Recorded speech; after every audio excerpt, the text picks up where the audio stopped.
I very rarely look in this kind of proximity when I'm not sexting.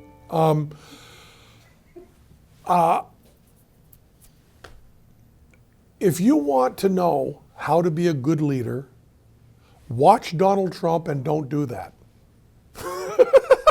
Don't do any of that.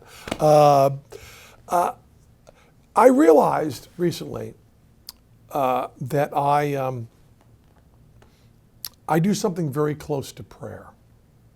And I don't want to show any disrespect to people by using the word prayer, because I know from my friends who are religious that prayer has a supernatural element, that people are actually connecting to a higher power. And I don't want to show disrespect to that. But I also want to make a little bit of an argument. Sam Harris makes his argument for atheist meditation. I want to make a little bit of an argument for atheist prayer. I do something before I go to sleep at night called Penn's Guilt Roundup. And Penn's Guilt Roundup is I go through conversations that I've had, like tonight, before I go to bed, I'll think, should I really have made that sexting joke when I was at the big think? Should I really have done that? Did that make people uncomfortable? Was that on a line? And I'll run through how I could have done that better. I say that with no joke. I'll actually do that. And I run through conversations I've had and things I've done. And one that comes up every night was, should I treat Teller better? And the answer is always no. But I do reflect about it. I do think about it. I also try to think of what I want and how I can get there. Now, I'm very fortunate, because when I go to my desires, they're not very often material desires, because my family's well cared for. I've been very lucky and I've done well. But I used to think about my weight. And one of the things I used to, and I'm very hesitant to use the word because I don't want to show disrespect for those who think it really is supernatural. But I would pray to be able to control the wants of my diet. Wouldn't it be nice if I didn't want pizza? Wouldn't that be great? And I try to run through how to do that. And I do believe with God, there's a lot of throwing the baby out with the bathwater. I'm not referring to baptism there.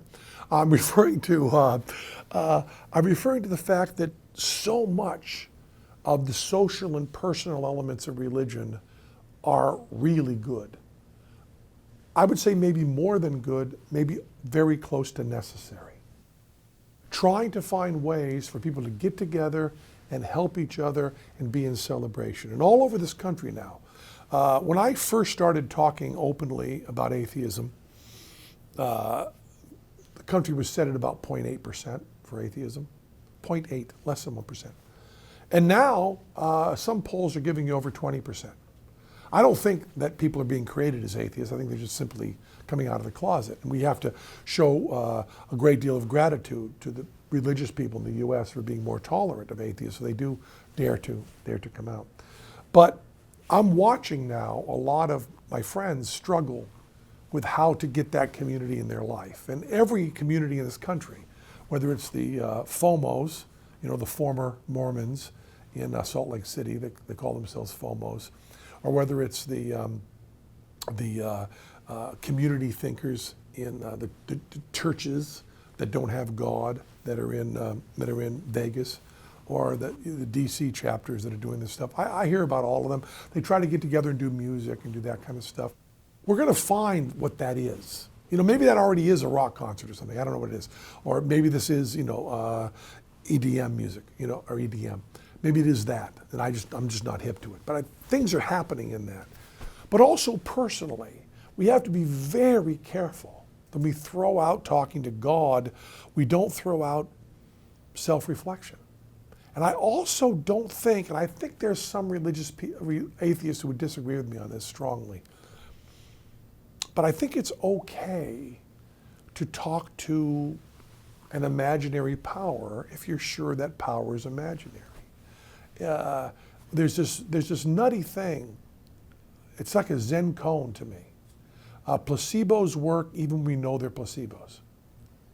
That's one hand clapping. That's harder than one hand clapping.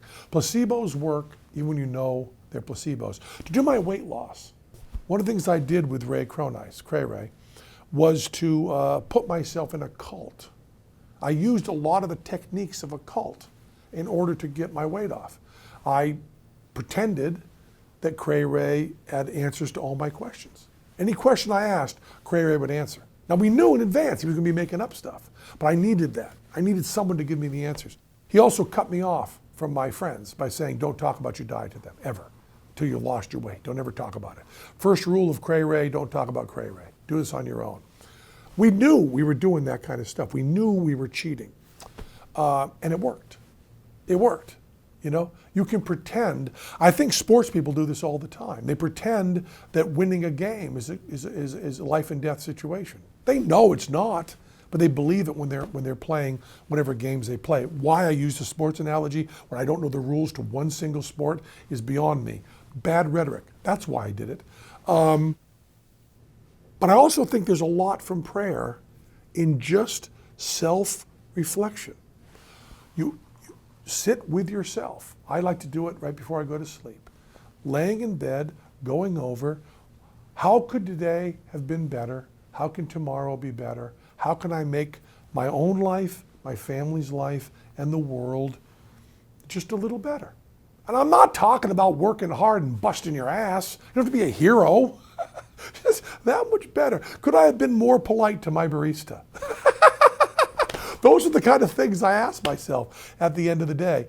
I think that we're going to find in 20 years that we have pulled, just sucked out of religion all the good, the community, the self-reflection, the compassion, the love, and thrown away the bad, the God, the hate, the superstition. Let that go away. Let the reflection of the community come back in. And I pray you've understood me.